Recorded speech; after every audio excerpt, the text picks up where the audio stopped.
সাপুরা বেঁধে তাগরের মধ্যে এরকম হয়। তার বউ কামাই করে খাওয়ায়, জামাইরা পুরুষরা বসে বসে চলাফেরা করে। এটা হচ্ছে বেদেরা। এই আপনার ওই সাপ ধরে তারা। আর আপনারা বেদে সম্প্রদায়ের মধ্যে আলাদা জাত।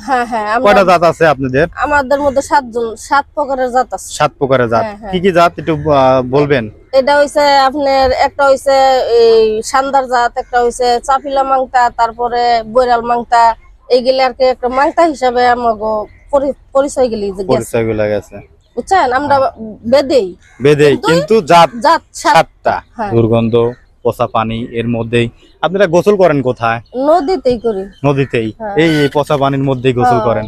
তাও কিন্তু আপনাদের রোগ ব্যাধি নাই। 200 টাকা করে পানির বিল দিয়ে পানি পাওয়া যায়। প্রিয় দর্শক, তো আসসালামু আলাইকুম। আপনারা দেখতে পাচ্ছেন আমি হচ্ছে তুরাগ নদীতে। দেখতে পাচ্ছেন এখানে অনেক বেদে সম্প্রদায়ের মানুষ কিভাবে বসবাস করে, এদের কষ্টের জীবন। আসলে এদের কোনো বসত বাড়ি আছে কিনা তাদের সাথে একটু কথাবার্তা বলে আপনাদের জানানোর চেষ্টা করব। আসসালামু আলাইকুম আপা। ওয়ালাইকুম আসসালাম। ভালো আছেন?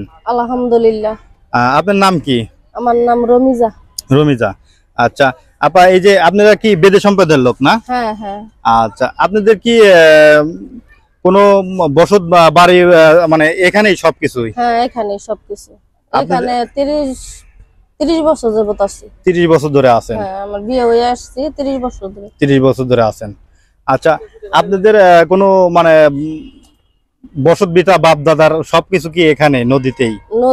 আমরা নদীর মধ্যেই থাকি। নদীর মধ্যেই থাকেন? এই নদীর পার দিয়া ঘর-দুয়ার তুলা থাকি। আচ্ছা, এইখানে যে আপনাদের যে ঝড় বৃষ্টি আসলে বা ঘর বাড়ি কোনো ক্ষয়ক্ষতি তো অনেকই পানি পড়ে, অনেক কষ্ট করে কয়েকদিন পরে এটা ডুবে যাবে। সেখানে আপনারা কি নৌকায় থাকতে হইব? না, ওই আরেকখানে এটা ভাঙ্গানি আরেকখানে করতে হইব। আসলে দেখেন অনেক কষ্ট। আচ্ছা, আপনাদের সরকার তো অনেক কিছু সরকারি যে জায়গা জমি আছে ওগুলা যে করে দেয়, আপনাদের কি কোনো সরকারি মেম্বার চেয়ারম্যান বা মেয়র টেয়র এগুলা কোনো কিছু আশ্বাস বা দিছে? এগুলা আশ্বাস দিছে কিন্তু দেয় নাই, অনেক কিছু করে নাই। আচ্ছা, আপনাদের কি ভোটার আইডি কার্ড আছে? তাহলে তো আপনারা একটা বাংলাদেশের নাগরিক। আপনাদের বাংলাদেশের নাগরিক হিসাবে আপনাদের মানে কোনো সরকারি ভবন টবন বা কোনো চাল ডাল বা গম টম বা কোনো টাকা পয়সা এরকম কোনো কিছু পান সরকারের তরফ থেকে? আমরা মনে করেন এই অনেক জায়গা থেকে অনেক কিছু আসে, কিন্তু আমরা মনে করেন আমরা ধান চাল গম এগুলা পাই না। ওই যে আপনার বছর শেষে 2-1টা কম্বল টম্বল মানুষের বিতরণ করে এইগুলাই পান না? আচ্ছা, আপনারা এই যে এই ঘরের মধ্যে, একটা ছোট্ট ঘরের মধ্যে আপনারা কয়জন থাকেন এখানে? 5 জন থাকেন। আপনি স্বামী স্ত্রী পোলা পান নাকি?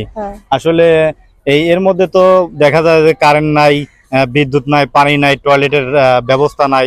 আপনাদের খুবই কষ্ট, অনেক কষ্ট। আসলে বর্তমান যে যুগ, এই যুগ ডিজিটাল যুগে মানে স্মার্ট যুগে এরকম ভাবে থাকা অনেক কষ্ট। আসলে যারা থাকে তারাই বোঝে। দেখেন আসলে এদের আপনাদের কি মানে থাকতে থাকতে অভ্যাস হয়ে গেছে।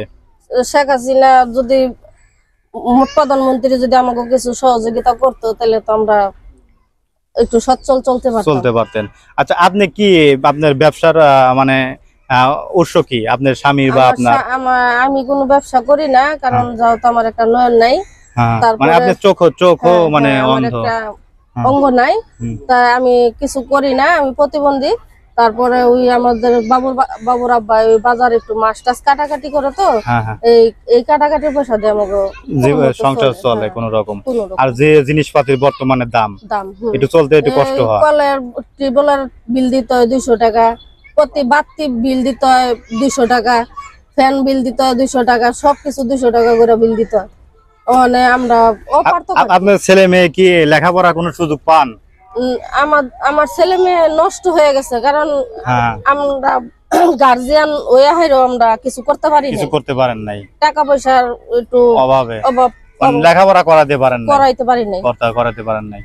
আচ্ছা, আর ওদের যে ভবিষ্যতে পরিকল্পনা, যে ওদের কোনো মানে এরকমই কোনো রকম করে থাকতে হবে না, থাকতে হবে। ওরা তো আর ভবিষ্যতে কোনো বাড়িঘর মানে এরকম কোনো কিছু আমরা সম্পদ নাই, কোনো কিছু নাই, আমরা কিভাবে আমরা একটা বাড়ি ঘর করবো?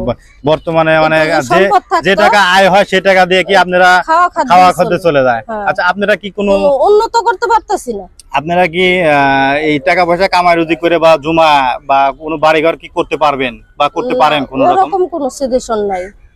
মানে আপনাদের কেউ কি এরকম কিছু করছে? এরকম মনে করেন কেউ মাছের ব্যবসা যদি করে তারা কিছু কিছু সঞ্চয় করতে পারে, খায়া না খায়া করতে আর পারে। যারা ওই যে মাছ টাছ কাটাকাটি করে হেরা পারে না এই সঞ্চয় করার জন্য। আর সবসময় তো কাটাকাটি কাজ থাকে না, ওই একদিন হয় না, একদিন এরকম আর কি। এরকম এই হাঁসগুলা কি আপনারই না? আপনি পালেন? দেখেন এর মধ্যে থাকেও কিন্তু হাঁস পাওয়া যায়, যাই হয়। পাশে ধরেন যে মুরগির বাচ্চাও আছে। যাক, মাশাআল্লাহ, আপনি তো একদম একটা সংসারে ই করে দিয়েছেন। টাকা দিয়ে কিনছি। তাই প্রতিবন্ধী টাকা পান আপনি? হ্যাঁ, পাই। আচ্ছা আচ্ছা, এই টাকা কি সরকার থেকেই তো দেয়? সরকার থেকে দেয়। কত টাকা দেয় আপনার মাসে? ওই 2250 টাকা পাই। 2250 টাকা করে। আসলে অনেকে আছে যারা থাকার সবকিছু আছে, তারাও কিন্তু এত সুন্দর দেখেন মুরগির বাচ্চা বা হাঁস এগুলা পালতে পারে না। যাই হোক, আসল কথা আমি চাইতেছি যে এরা যারা বেদে সম্প্রদায়ের লোক আছে তাদের জন্য যদি সরকার কিছু একটা করতো, মানে তাদের জন্য কোনো যদি অনেক অসহায় গরিব মানুষের বাড়িঘর করে দিছে বা জায়গা জমিন করে দিয়ে দিছে, আপনাদের যদি কোনো কিছু, আপনাদের যে সর্দার আছে, এই সর্দার কি কোনো কিছু সরকারের কাছে বা আবেদন করছে, কোনো কিছু করছে? এটা আমাদের কোনো সর্দার নাই। এটা সর্দার নাই মানে কি, আগে যে একটা এই বিচারক যারা ছিল তারা মৃত্যু হয়ে গেছে।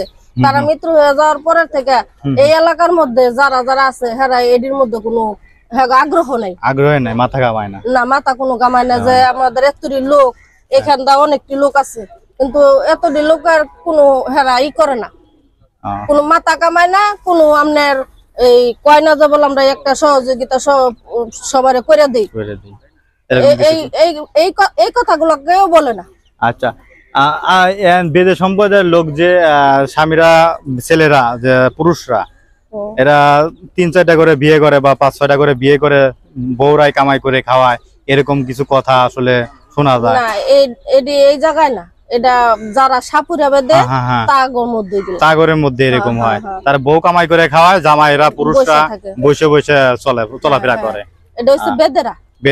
এই আপনার ওই সাপ ধরে তারা। আর আপনারা বেদে সম্প্রদায়ের মধ্যে আলাদা জাত? কয়টা জাত আছে আপনাদের? আমাদের মধ্যে 7 প্রকারের জাত আছে। 7 প্রকারের জাত। কি কি জাত একটু বলবেন? এটা হইছে আপনার, একটা হইছে এই সান্দার জাত, একটা হইছে চাপিলা মাংতা, তারপরে বৈরাল মাংতা। এইগুলা আর কি একটা মাংতা হিসাবে আমাগো পরিচয় গেছে, বুঝছেন? আমরা বেদেই কিন্তু জাত 7টা। আমাদের যেমনি হলো বৌদ্ধ, খ্রিস্টান এরকম জাত আছে, যেরকম আমাগো মধ্যে এরকম একটা জাত আছে, এরকম জাত আছে। আচ্ছা, আপনার স্বামী আগে কি করতো? আপনি মানে বিয়ের আগে কি কাজ করতো? এই মাছ মারতো, এইগুলা নদীতে মাছ টাছ কাটতো না? আচ্ছা, দেখতে পাচ্ছেন আসলে এদের জীবন যাপন। ওই ব্রিজের নিচে যায় দেন কেমনে থাকতেছে এই এখানে। আসলে মানুষজন কিন্তু খুবই কষ্টে থাকতেছে। মানুষজন আসলে বর্তমান যে যুগের আন্দাজে এরকম এখনো কষ্টে। আপনারা অনেক বিল্ডিং থাকেন বা দেখেন নাই, এগুলা পরিবেশে আসলে কোনো সময় কোন সাংবাদিক মনে হয় বেশি আসেও না। কোনো কিছু দিব ওরকম কোনো সিচুয়েশন নাই, এরকম কিছু নাই না আসলে। তাহলে আপনি কি বর্তমান খালি বসে আছেন না ছেলে মেয়ে মানুষ করতেছেন? ওই ছেলে মেয়ে মানুষ করার মতো কোনো টাকা পয়সা আমাদের কাছে নাই, মানে আপনি সংসারটা চলে কোনো রকম। আচ্ছা, ধন্যবাদ। সবাই যারা দেখতে পেলেন অবশ্যই ভিডিওটি শেয়ার করে দিবেন বেশি বেশি করে, যারা যেন সরকারি কর্মকর্তার লোকজন দেখাশোনা দেখে। আসলে দেখেন এনারা এই যে আছে ঘর বাড়ি, এদের কবুতরও পালে উনি। দেখেন এর মধ্যে থাকেও কিন্তু মানুষ নদীর ভিতরে। আসলে দেখেন দুর্গন্ধ, পচা পানি, এর মধ্যেই আপনারা গোসল করেন কোথায়? নদীতেই। এই পচা পানির মধ্যেই গোসল করেন, তাও কিন্তু আপনাদের রোগ ব্যাধি নাই। 200 টাকা করে পানির বিল দিয়ে পানি পাওয়া যায় না। আচ্ছা, তাই আর এদিক দিয়ে রাস্তা নিব তো এই পানি উন্নয়নের বোর্ডের মানুষ আয় পানি ভাঙা দিব। ভেঙে দিব। কালকে তারিখ দিয়ে গেছে। কালকে তারিখ দিয়ে গেছে যে এখানে সবকিছু ভেঙে দিব না? হ্যাঁ হ্যাঁ, এইগুলা ভেঙে দিলে আমরা কোথায় যাব? কোথায় যাবেন এরকম আমাগো কিছু? এরকম কোনো কিছু নাই যে কোনো জায়গায় আমরা যাইরা বসবাস করি। আসলেই আর আমরা ভাড়া দিয়েও তো কুলাইতে পারতাম না, কারণ এই নিম্ন আয়ের মানুষ। হ্যাঁ, আমরা মনে করেন যে হেরম ইনকাম নাই যে বলে দৈনিক কাম। আর আপনারা তো অন্য পরিবেশে থাকতে আপনারা মনে হয় পারবেন না। পারতাম না। আপনারা অন্য পরিবেশে যারা ভাড়া থাকে বা যারা থাকে ওরকম ভাবে ওই আইডিয়াও হবে না। আর এরকম পরিবেশে থাকলে আপনাদের মানে মানুষ একটা অন্য চোখে দেয়। 1500 টাকা কাম হইতাছে, তাইলে আমরা কেন ঘর ভাড়া থাকতে পারতাম। কিন্তু কাজই করে 200 300 400 টাকা কাজ করে, এই টাকা কি সবকিছু করা যায়? আসলে করা যায় না বর্তমানে। অনেক অনেক টাকা মানে জিনিসপাতির দাম। আচ্ছা, যারা দেখলেন আসলে কি বলবো, এদের দুঃখ কষ্টের মতন দেখার মতন কোনো কেউ নেই। আসলে সরকারি যারা লোকজন দেখতেছেন আমার এই ভিডিওটি, অবশ্যই এদের কিছু একটা করার ব্যবস্থা আপনারা সরকারের কাছে একটা আবেদন করবেন। যেন আসলে সরকারের কাছে আবেদন করতেছি যেন এদের যাই করুক তাদের জন্য একটা আলাদা যেন বসস্থানের থাকার মতন পরিবেশ করে দেওয়ার জন্য চাইতেছি। সবাই ভালো থাকবেন। আর অবশ্যই আমাদের এই ইউটিউব চ্যানেল এবং ফেসবুক পেজটি শেয়ার করে সবাইকে দেখার সুযোগ করে দিবেন।